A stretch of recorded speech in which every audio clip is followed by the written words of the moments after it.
and her killer have never been found, and now more than 20 years later, there are fresh eyes on the Butler County case. Jessica Schmidt is live with the story you will see only on Fox 19 now.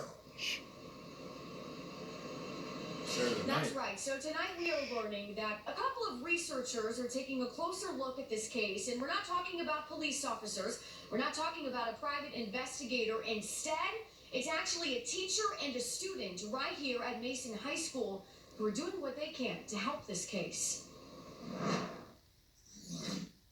It's a murder that made headlines. Car has never been found. Police have no suspects in the case. Alana Gwinner's 1997 disappearance and death captured the attention of communities near and far. Lana's body was found around 2 p.m. in the Ohio River. Decades later, it's the focus of a Mason High School cold case project. It's a heartbreaking thing for families to go through this. I can't even imagine what it's like having someone murdered and then you don't know who did it. Forensic science teacher Randy Hubbard and junior Evan Fletcher spend hours after school interviewing witnesses, piecing together timelines, She supposedly left at 1. and talking to investigators about what happened to Laney that fateful day in December. A lot of just trying to figure out what's the truth. They started by outlining the facts and retracing Laney's steps. The 23-year-old went to the Gilmore Lanes bowling alley in Fairfield with a friend that night. She left sometime around 1 a.m. in her 1993 Honda Del Sol to go to her boyfriend's house, but she never made it there.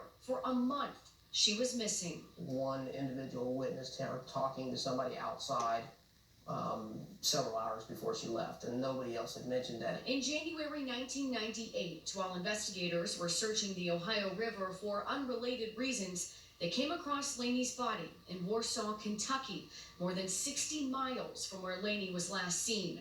Her car has never been recovered.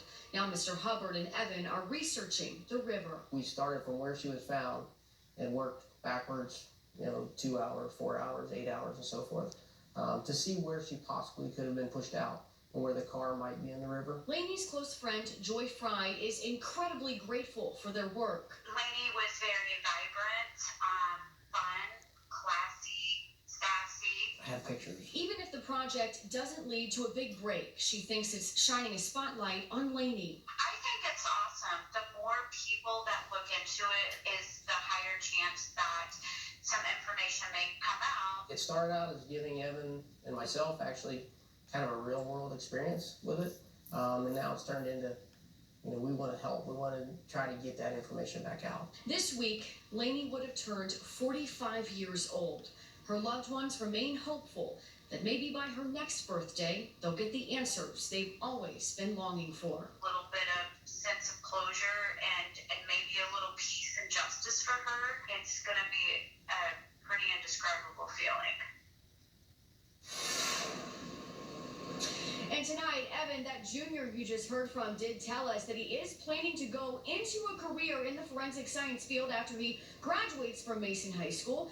And Mr. Hubbard told us that he will be launching a new class probably this next coming school year focused specifically on cold cases that includes both missing people and murder so that students can get more real-life experiences and help other families. Of course, tonight, if you're watching this and you have any information on this unsolved case, please come forward and report it to authorities. We're live in Mason tonight. Jessica Schmidt, Fox 19 Now.